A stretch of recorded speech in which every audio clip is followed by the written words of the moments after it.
Ayan, dito na naman si Tita Bet. Ang vlog ni Tita Bet ngayon ay tungkol sa urea at Tripol 14. Kasi sa dami po nang nagko-comment na saan daw po ito nabibili at paano daw po ito gamitin. Kaya yon, iba-vlog ko na po para yun po, marami na pong yung talagang maintindihan na po natin na kung saan siya binibili, paano siya ginagamit. Kaya eto, magbablog si Tita Bet.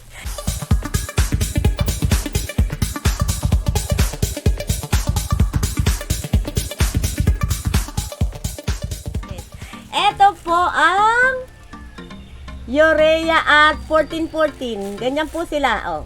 Ang urea po ay mas pino.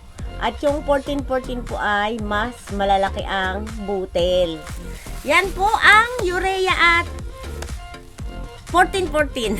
Ayun, Tripol 14 kasi tatlong 14 yan eh. Kaya Tripol 14. Ito po ay mabibili natin sa Farm and Poultry Supply. Kung saan po kayo merong bilihan ng mga farm and poultry supply, meron po niyan doon. Halimbawa po yung meron sa inyo ng tindahan ng mga patoka sa manok. Yun.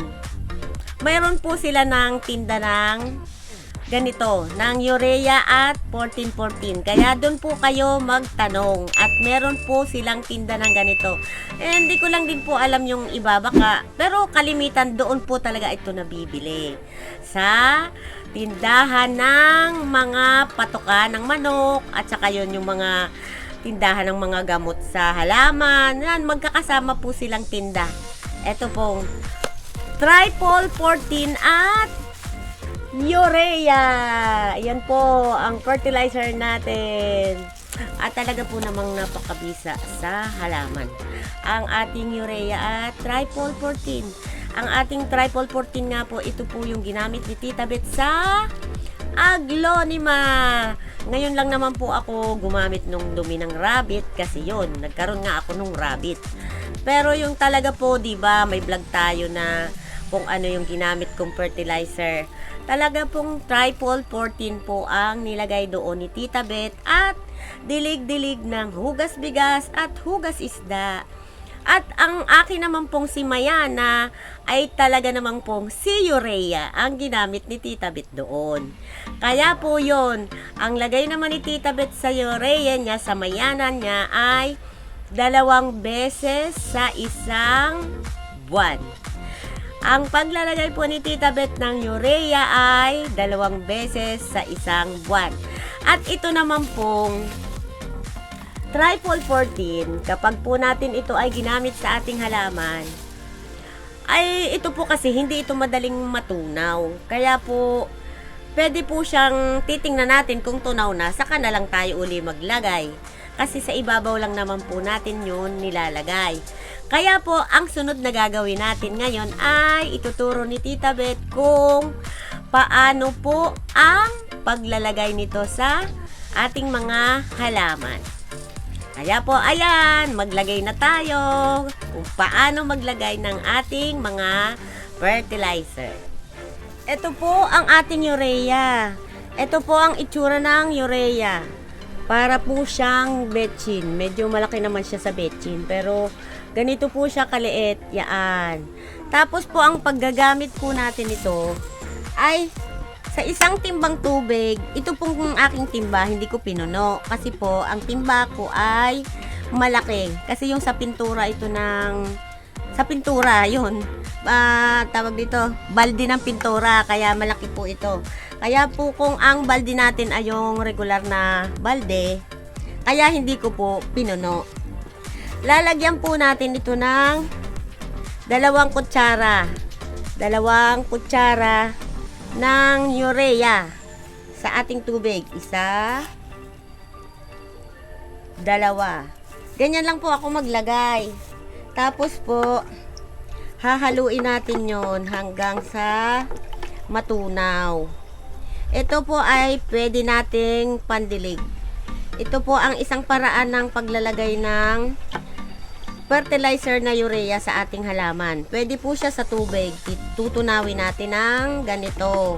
Tapos po, pag tunaw na siya, pwede na po natin siyang idilig sa ating halaman. 2 beses lang po isang buwan ito natin gagawin. Hindi po araw-araw. Kasi po ay baka lalong namatay ang halaman natin. Dahil syempre, ito po ay chemicals. So, talagang dapat po ay 2 beses lang po isang buwan tayo mag-apply. Ito po ang ating pandilig. Pwede na po natin itong idilig sa ating halaman. At ang isa naman pong pag-a-apply natin ng urea, yung binubudbud. Yun naman po ang ating ipapakita. Ito pong tubig na ito, yan. Ididilig ko na yan mamaya dun sa aking mga halaman na walang fertilizer. At ito naman po ngayon ang isa pa nating pag-a-apply ng urea. Ang paborito ni Tita Beth gamitin, ang pagbubudbud lang. Binubudbud lang ni Tita Beth sa gilid ng halaman niya. Kaya po yun naman ang isa kong gusto, yung binubudbud. At eto po ang aking dumpkin. Ano pong tawag sa dumpkin ko na to? Kasi po ang mga dumpkin pala, iba-iba rin sila ng itsura. Yan po, oh, madami ako niyan.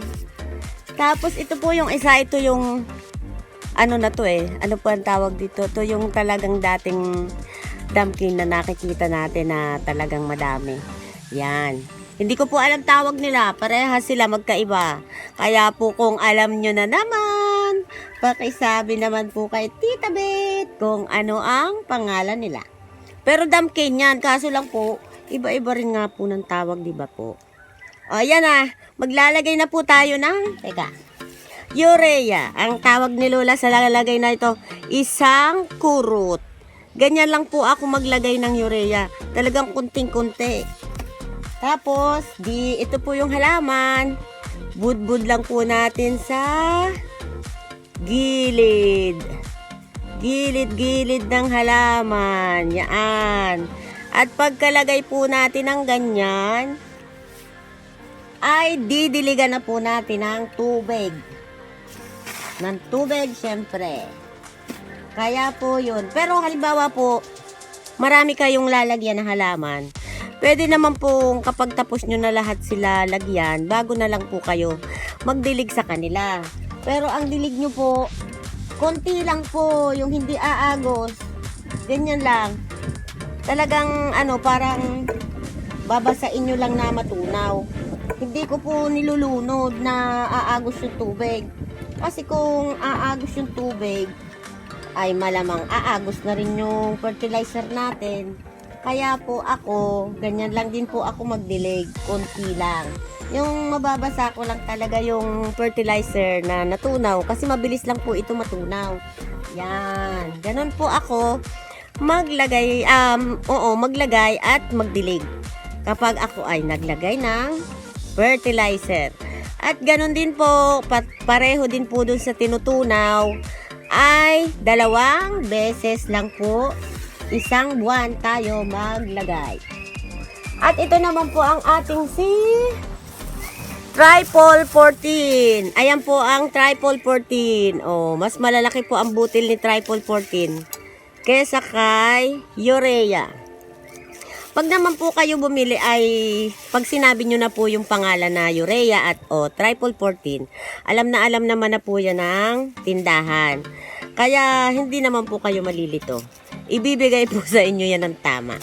At ako naman po ay maglagay ng Tripol 14 ay ganun din po. Konti lang din po sa palibot ng halaman. Paikot lang po dinagay ganyan lang po naman kadami. Yung tensyado nyo lang na parang, yan. May ganyan na. Yan lang po. At ito din po ay didiligan nyo din. Pero, ang Tripol 14 po kasi ay hindi agad natutunaw kesa sa urea. Tingnan nyo po. Didiligan natin. Buo pa rin po yan. Hindi po siya agad-agad na matutunaw katulad sa urea. Andyan pa rin po siya, ayan pa. Kaya po pag naglagay kayo, siguro Halimbawa, 2 linggo na hindi pa siya tunaw, ay di wag na muna po kayo maglagay. Ayan po. Mabuti na yung nakikita nyo ako. Para alam nyo kausap ko kayo. Ay, nako naman. Tita Bet, ayan na naman. Opo. Kasi po, ang Tripol 14 po ay 2 klase po ang Tripol 14. Meron din po kasing nabili si Bunso na una. Kulay brown po siya. Kulay brown yung Tripol 14 na una niyang nabili. Pero yun ay meron siyang talagang parang nasa pack yun. Naka-pack. Hindi siya katulad dito na kinikilo. Kinikilo lang po kasi ito. Yung kulay brown na una kong nagamit, ay matagal po siyang matunaw. Kaya yun, sabi ko, parang magpe-fertilizer ba yung halaman nito Parang hindi natutunaw. Matagal po siyang matunaw. Pero po itong puti na pangalawang nabili ni Bunso na kinikilo, kasi mas mahal po yung nakapack. Mahal ang bili niya. Ang liit lang nung parang sachet. 100 pesos na agad yun. Kaya sabi ko sa kanya, ang mahal naman yan, anak. Sabi niya, yan mama, ang binigay sa akin. Sabi niya, sabi ko sa susunod na bili mo, ang bilihin mo yung sabihin mo yung kinikilo. O yun, ito na nga po ang binigay sa kanya. Itong kulay white. Yan. Kulay white naman po itong isa, pero mas mabilis siyang matunaw. Mas mabilis po itong matunaw kaysa dun sa kulay brown. Pero po ang urea po ay talagang ganun talaga siya. Walang iba. Talagang ganyan lang na parang betchin. Na pag dinilig mo, tunaw na agad. Yan po ang urea at Tripol 14. Saan po nabibili? Sa Farm and Poultry Supply. Kung saan po yung may tindahan ng mga gamot sa halaman at mga pagkain ng mga manok. Basta doon. Doon po yan natin mabibili. At ganun po ang gagamitin natin pag-a-apply, paggamit sa kanila sa ating mga halaman. 2 beses, 1 buwan. At kapag tinunaw, 2 kutsara sa isang timbang tubig. Ganun po ang timpla ni Tita Bet. Timpla lang yun ni Tita Bet. Yung iba kasi syempre may iba rin silang timpla. Ako naman ganun lang. Ayoko kasi yung matapang, baka mamatay yung halaman ko kaya. Yun po, 2 kutsara lang ako. Kasi kaya ko naman po yung nagaya yung 2 kutsara sa na pagtitimpla. Doon nakita ko siya sa aking isang dating customer. Kasi nga di po ba ako ay manicurista dati. At yung aking isang customer po ay doktor sa halaman. Yun po yung kinikwento ko sa... Nasikwento ko na ba yun? O limot ko na? Yun nga po. Kaya alam ko minsan yung mga iba tungkol sa halaman. Kasi yun, yung customer ko dati noon sa manicure ay doktor sa halaman. Ini-interview ko para malaman ko kung ano yung ganito, yung ang ganito, ano yung sakit ng halaman, ganyan-ganyan. Yun, tinuturuan niya po ako. Kaya yun, nakikita ko sa kanila na yun. Pag nagdidilig si ma'am nung pinagdidilig niya yung kanyang mga alalay, ayun, 2 kutsara ang nilalagay sa isang timbang tubig. Kaya ginagaya ko na rin 2 kutsara sa isang timbang tubig. Ang ginagamit nilang urea sa pagdidilig ng halaman nila, fertilizer. 2 beses, 1 buwan. Yun po. At ito namang 14 ay budbud. Alam nyo naman po kung saan ko na naman nakita yon. Kay Lola Lita. Lola Lita. Doon po sa dating apartment namin na inuupahan ay marami silang silum. Yun din po ang ginagamit ni Lola Lita sa kanyang mga silum. Pero yung nabibili niya nga kulay brown. Sabi ko, ano kaya yung nilalagay ni Lola Lita na parang mga butil-butil? Yung pala, fertilizer. Yun po. Kaya po yung mga pinapakita ko po sa inyo, tsaka yung pang-spray natin sa insekto. Proven po talaga yun. Talaga pong yun din ang ginagamit ni Lola Lita sa kanyang silum. Yung Sevin, yun, yung in-spray natin dating Sevin. Yun nga lang po talagang ano natin yun, tawag dito, mga chemicals nga po talaga kasi.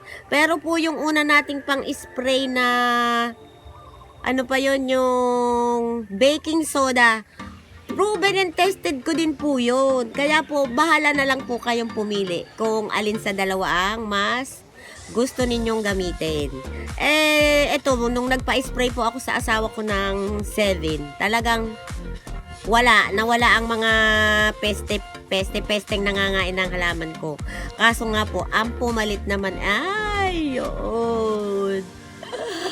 Ang nagiging sakit naman ngayon ay natuto yung dahon.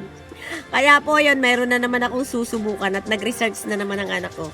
Pag po yun ay, tawag dito, pag po yun ay effective, yun, ituturo ko din po sa inyo para lahat tayo gumaling ang halaman natin. Ang daldal po ni Tita Bet, no? Opo, para lang po talagang malinawan natin. Kasi yun po, marami talagang nagko-comment tungkol sa urea at sa 14-14. Kaya po nag-vlog na po uli ako ng tungkol sa dalawang fertilizer natin. Kung saan bibilhin, paano sila gagamitin. Kaya yan na lang po. Hanggang sa susunod na vlog na uli ni Tita Bet. Like and subscribe everyone. Thank you. God bless po sa ating lahat. Ay, teka lang po pala. May shoutout pala ako. Ayan na naman. Mahuhuli na naman yung shoutout ni Tita Bet. Yun pa naman birthday ngayon ng anak ni. Teka, eto ang aking listahan. Oh, habol. Nakakaya mo talis, Tita Bet. Malilimutin. Naka-ready na nga limot pa rin. Binabati ni Tita Bet ng Happy birthday to you. Happy birthday to you. Si Claire. Claire Ochi. Ngayong April 17. Ang birthday niya. 7 years old. Ayan. Happy birthday, baby. Ngayon ay birthday mo. Sana manood ka ngayon ng vlog. Ito ang ipapa-upload nating vlog para sakto sa birthday mo. Yan. Happy birthday talaga, baby, ha? Ayan, 7 years old na siya. Kaya po, ayan. Hanggang sa susunod na uli na vlog ni Tita Bet. Like and subscribe, everyone. Thank you. God bless po sa ating lahat. Love you all.